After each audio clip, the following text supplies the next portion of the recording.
começando mais um episódio de podcast. Meu nome é Menezes e eu tô aqui com a presença ilustre de um dos pilares da intelectualidade contemporânea brasileira, Mário Sérgio Cortella. E tudo bem?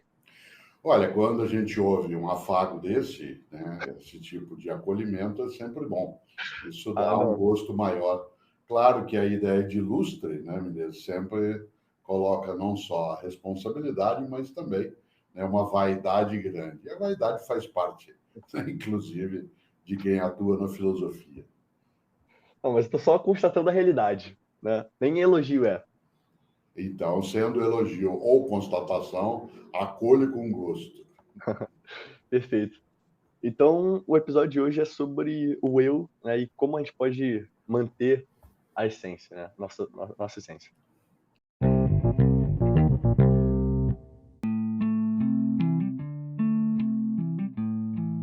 Então, Cortella, a ideia é o seguinte: no mundo de hoje, né, com um excesso de informação, com todos nós sendo submetidos a um projeto de indivíduo na sociedade que nos joga, né, ao ordinário, e além disso tem convenções sociais, um senso comum, a consciência coletiva, tudo isso são conjuntos de ideias e preceitos que meio que são normalizados na gente, né, meio que injetados na nossa cabeça. Como que a gente pode ser nós mesmos? Como podemos garantir, manter a essência do eu? Se eu estou à mercê por completo da sociedade. Nenhum e nenhuma de nós é um eu puro, um eu impoluto, um eu que não tenha influências. Isto é, não há uma pureza exclusiva do meu eu que não receba, na convicção que eu tenho, que não receba influências. O grande pensador espanhol, Ortega y Gasset, tem um conjunto de ideias, né, que pode ser resumido na noção de que eu sou eu, mais aquilo que está à minha volta, mais a minha circunstância. Por isso, Ah, a ideia de um eu puro, isto é, em que haja ali um invólucro em que eu estou protegido, fechado de qualquer influência fora de mim, teria como suposição de que eu fiz a mim mesmo ou a mim mesma. E não é assim. Eu me formei e me formo como meu eu na minha trajetória, como indivíduo, em meio a outros indivíduos. Nesse sentido, talvez a palavra que eu mais goste dentro da questão que você levanta e que eu gosto de trazer à tona é como é que eu cuido para ter um eu autêntico. Em outras palavras, né, que se proteja de influências que sejam destrutivas, que por outro lado não seja frágil, né, na consistência daquilo que é a minha identidade ou a tua identidade, e também, claro, que eu seja receptivo a alteração do meu modo de ser, porque entendida aí a ideia de essência como um estado imutável, essa não é a concepção, né, que eu carrego no campo da filosofia. Eu entendo aquilo que você chama de essência como sendo uma construção no tempo, que não é volúvel, que não é mutável a partir de um movimento qualquer, mas também não é absolutamente imóvel e impenetrável. Por isso, volto ao ponto. Né? Como é que a gente faz para garantir o que eu chamo de um ser eu autêntico, no qual haja uma coincidência, e aí a boa coincidência, entre aquilo que eu faço e aquilo que eu penso, entre aquilo que eu digo e aquilo que eu ajo, entre aquilo que eu proclamo e aquilo que eu pratico. Essa forma de autenticidade eu entendo como sendo protetiva a uma essência de um eu, essência essa, né, que ela é na circunstância colocada naquele instante. uhum. Mas, então, ó, sobre determinada perspectiva, né, me vem a ideia de que a sociedade, na real, ela molda a gente por completo, né? É o que você falou, a gente sempre vai ter uma parte de nós que varia com o meio e vai moldando as nossas ações, nossos pensamentos, enfim. Mas eu questiono se existe realmente uma parte que essa é uma essência, sabe? Uma parte que não, que ela se mantém como um pilar cabeça. Sim, eu chamo isso, e outros também chamam, de liberdade. O que Então, você indica como reflexão, isto é, né, a influência contínua daquilo que é o não eu sobre mim, uma determinação do externo a mim ao meu interno, né, essa determinação ela não é absoluta. Ela seria absoluta e, portanto, imutável e, portanto, invencível, essa influência externa, esse moldar, né, que o conjunto social faz sobre cada eu, se eu não tivesse um território de ação livre, se eu não tivesse a capacidade, cada pessoa o tem, né, de uma ação a partir de escolha. A minha escolha de qualquer coisa, ela não é absolutamente livre, mas ela não é totalmente determinada a ponto de eu não ter como fazer a partir daquilo que eu entendo como correto. Isso significa que existe, né, uma autonomia, e a palavra mais correta é essa, uma autonomia relativa, né, nas minhas ações, tal como a capacidade de influência e de determinação social sobre cada eu, ela é uma determinação relativa, ela não é absoluta. Fosse a determinação absoluta, não haveria nenhum tipo, né, de movimento no qual a liberdade fosse possível. A primeira palavra, você sabe disso, a primeira palavra e a primeira ação mais consciente de um ser humano é a palavra não. Não. Porque só quem pode dizer não pode dizer sim. Desde um ato pequeno, quando a gente, por exemplo, aproxima uma mamadeira de uma criança, que ela pode recusar cuspindo, colocando a cabeça de lado ou tentando correr, né? Há várias manifestações desde nosso nascimento em que a liberdade ela tem o seu lugar. Insisto, a liberdade não é absolutamente completa, mas ela não é totalmente impeditiva. Nesse sentido, há um caminho, né, que é um caminho no qual eu tenho que afastar, Menezes, dois grandes mitos. O primeiro é tudo posso, o segundo é nada posso. Isto é, em relação à influência do coletivo sobre o indivíduo, esse mito do nada posso, ele é imobilizador. E o outro mito, tudo posso, ele é ilusionista. Portanto, ele é absolutamente nocivo. Entre o tudo posso e nada posso, há um caminho de liberdade a ser perseguido. mas essa autenticidade que você citou, se a gente é completamente fruto da sociedade, a gente já for em branco, porque eu lembro de um filme, eu não lembro o nome, né? Mas era sobre um filho bastardo que, por ser bastardo, ele é isolado da sociedade. Ele meio que vive num quarto, sei lá, sem nenhum contato com a sociedade. E aí, sei lá, 18 anos depois, as pessoas encontram e libertam ele. E quando ele sai, ele não tem. Não, é difícil de enxergar, ele não consegue se desenvolver por completo, sabe? Não, às vezes ele não consegue se enxergar. Então, o que eu entendo é que para a gente se reconhecer como indivíduo, como eu preciso estar em meio aos outros, sabe? E tudo, sabe? Até nas coisas mais simples. A minha própria noção de eu sei que eu sou bonito porque as pessoas à minha volta falaram que uma pessoa é bonita e eu me comparei com essa pessoa e aí eu descubro se eu sou ou não bonito, sabe? A gente é completamente, até uma questão psicológica, enfim, a gente está completamente submetido à sociedade pelas convenções sociais. E eu vejo isso pra caramba, tipo, ideias que são meio que real injetadas na gente pela nossa sociedade que a gente vive, né? O senso comum, o senso coletivo, enfim. Então, há autenticidade de fato, porque se até mesmo onde eu acho que eu posso ter a minha liberdade, essa liberdade, como posso dizer isso? Tipo, eu posso ter liberdade, mas a minha liberdade ela já foi ela meio que pré-definida por toda a minha existência, sabe? Então, tipo, por exemplo, vou tentar fazer uma analogia aqui. Eu vejo isso como um jogo de tabuleiro, sabe? Tem um tabuleiro, as peças, os dados, as cartas, e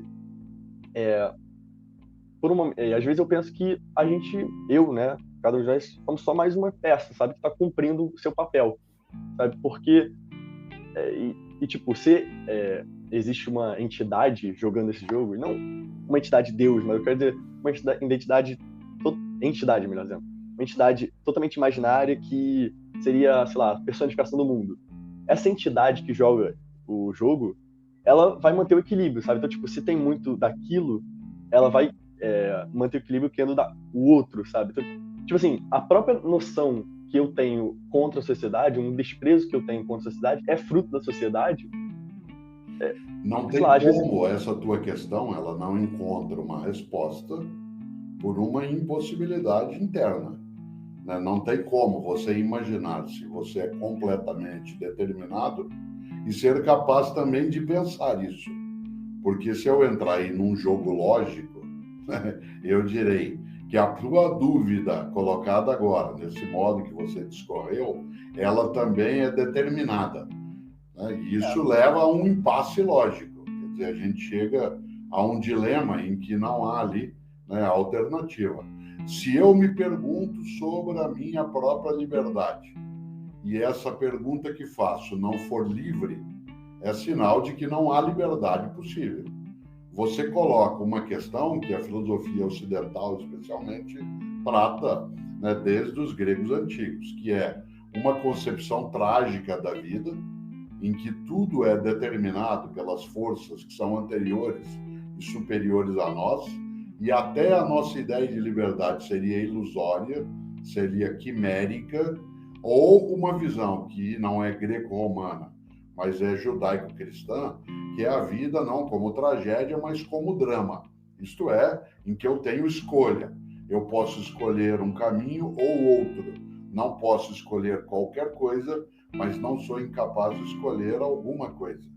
Esta percepção, né, de que existiria, né, um eu protegido, como eu lembrava no ponto de partida, autêntico, fechado, uma essência pura, né, intocável e intocada, ela não tem como ser provada. Por isso, no campo da filosofia, ela vale porque ela é especulação, né? Mas enquanto raciocínio, né, entra-se num círculo, né, vicioso, assemelhado àquilo que a Rainha Louca criou, né, dentro do Alice no País das Maravilhas. Quando você menciona um filme muito importante, provavelmente você se referir ali ao Enigma de Caspar Hauser, né, que é um filme Isso do mesmo. Werner Herzog, um filme de 1974. Eu estava na universidade, no segundo ano de filosofia, quando ele lançou esse filme, que fala exatamente de uma situação real, né? Caspar Hauser existiu mesmo, né? E foi encontrado, que é um dos enigmas. Não é casual que o filme se chama O Enigma, porque é esse menino, né, criado, né, fechado, trancado, espancado no cotidiano, né, que a história faz o relato. Aliás, um filme que vale revisitar, é algo misterioso. É uma pessoa encontrada no final, né, do século XIX na Alemanha, e uma das questões lógicas fortes é, tendo sido criado completamente à parte, né, da vida coletiva, é essa pessoa capaz de pensamento. Melhor ainda, um dos momentos mais belos do filme é quando se imagina se alguém que não é criado junto com outros humanos, se essa pessoa é capaz de sonhar. E se sonha, qual é o conteúdo desse sonho? O conteúdo do teu sonho, o conteúdo do meu sonho, ele é resultante, né, de uma ação que eu possa ter como conteúdo próprio, ele é implantado, né? Se você se lembra, a temática central dessa reflexão não está lá no Enigma de Caspar Hauser, mas no primeiro filme Matrix, né, em que qual é, de fato, a possibilidade de eu ter certeza que aquilo que percebo, vivencio e sinto é, de fato, o que está existindo, ou isso é algo que foi criado, induzido, provocado, né, em mim, e eu penso desse modo. Eu volto à questão. A preocupação tua, ela é uma preocupação que a filosofia trouxe várias vezes, mas ela é improvável. Ela não é impossível, ela é improvável. Não tem como provar isso que você levanta, à medida em que até a minha pergunta, ou a tua pergunta, se existe um eu autêntico, poderia, no teu raciocínio, ser induzida, né, pela determinação externa a mim. Portanto, seria um jogo de engano que o grande René Descartes, na sua obra ao introduzir a dúvida, falava ali em Deus maligno. Um Deus maligno que, claro, hipoteticamente, levanta ele, me induziria a pensar, inclusive, a ideia de que eu sou livre para pensar. Por isso que o Descartes chegará, né, à ideia da dúvida metódica para poder encontrar algum lugar de certeza. Esse é um debate fortíssimo no campo, né, da filosofia, pelo menos há 2.500 anos. Aham. Tipo assim, eu em devaneios, né? Eu às vezes eu nem enxergo como o Descartes, o Deus maligno, mas tipo assim, contingência, sabe? Tipo, é como se eu. Mas tudo bem, vamos colocar esse Deus maligno. Ele tá jogando uma entidade aí, ela tá jogando esse tabuleiro. Tipo, não é que eu acho que assim, às vezes, para manter um equilíbrio, ela é preciso haver as pessoas que vão contra a sociedade, mas as pessoas que estão vão contra a sociedade, elas fazem parte da sociedade, elas são a sociedade. Então, tipo assim, tudo se orquestrou, não de cima para baixo, mas com a contingência, com o acaso, enfim. Tudo se orquestrou para eu ser quem eu sou hoje e isso é tudo fruto do que tá à minha volta, sabe? Do que, tipo assim, eu meio que sou, vamos lá, eu tenho minha de sociedade porque a sociedade cresceu e aí precisaria crescer também o número de pessoas críticas da sociedade, sabe? Tipo, É que sociedade é uma abstração, né? Sim, A sim. palavra sociedade é só um conceito, porque não existe sociedade como entidade. Não existe um ser chamado sociedade com vontade própria, com identidade, com ocupação de território e espaço. A sociedade é um conceito operacional que é exatamente a agregação, né, de indivíduos na sua inter-relação. Portanto, quando você menciona sociedade como sendo, digamos, uma inteligência ou uma força autônoma, isso pressuporia muito mais uma visão metafísica, sobrenatural, do que, de fato, voltada para o nosso dia a dia. Por isso, imaginar, eu até entendo isso que você levanta, que existiria uma razão para que você seja como é, e que isso não é escolha tua, portanto, não há a capacidade de autenticidade da essência do eu. Ela, como eu te lembrei, é um debate antigo, feito na filosofia, ainda sem uma alternativa que seja unânime. Se tem tantas pessoas vivas por aí, tanta coisa no mundo, como o que eu faço como indivíduo importa no todo? E aí eu acho que isso tem a ver com esse eu, a autenticidade, a autonomia do eu, sabe?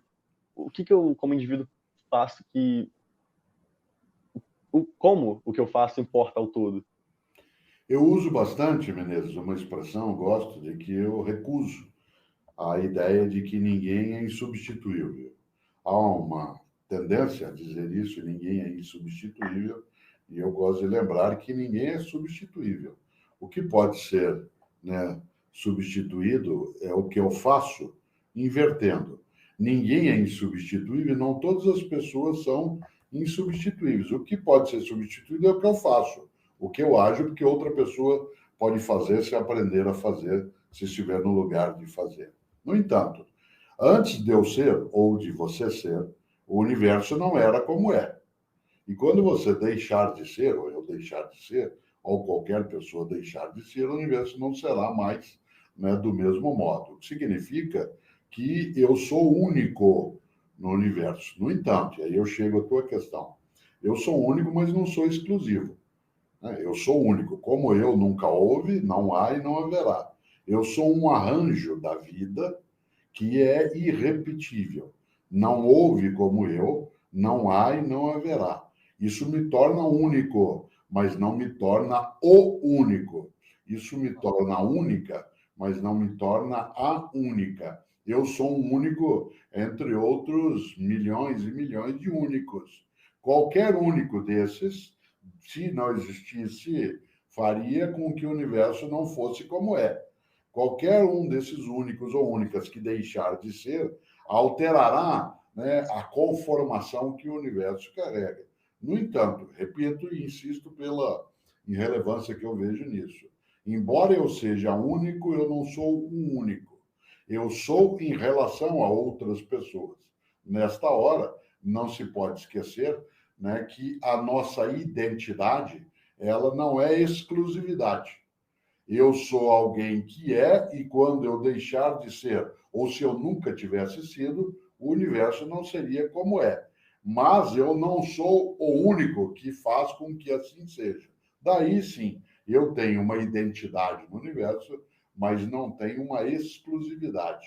O que significa que eu tenho importância, mas não sou só eu que importo.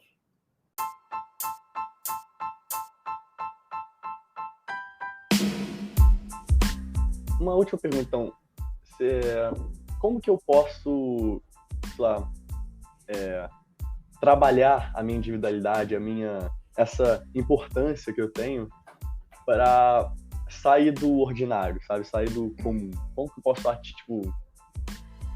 Uma pessoa extraordinária, aquilo que sai do óbvio, aquela que é capaz de ir além da mera sobrevivência, da mera subsistência, no meu entender, não é aquela que realiza feitos, que realiza façanhas. É aquela pessoa que faz com que a vida dela não seja ordinária. Isto é, que não seja uma vida que se limite a sustentar a si mesma, que seja uma vida que amplie vida.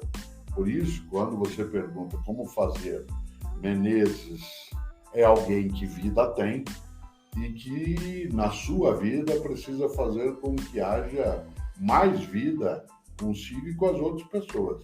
Portanto, uma vida que amplie a vitalidade, em vez de diminuí-la, né? E uma vida que recuse o colapso da própria vida.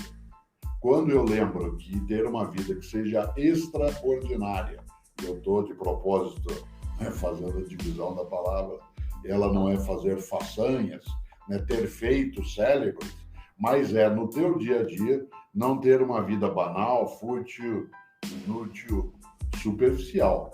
Né? Nesse sentido, eu lembro isso com uma certa frequência, tem até um livro que trata disso, chamado Viver em Paz para Morrer em Paz, cujo um ponto central na capa é uma pergunta na capa, que é: se você não existisse, que falta faria? Uma vida que saia do ordinário é aquela que faz falta.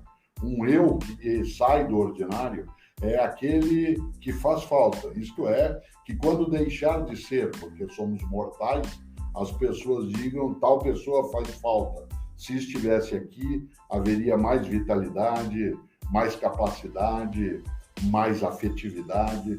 Então, esse fazer falta, no meu entender, é que pode ser extraordinário. Porque o ordinário, usando o termo que você usou, é apenas viver a própria vida, né, e esgotá-la quando a natureza ou a circunstância assim determinar. Mas, no meu entender, digo e concluo, uma vida extraordinária é aquela que, quando deixa, né, de vida ter, continua viva nas outras pessoas e faz falta porque não está mais presencialmente.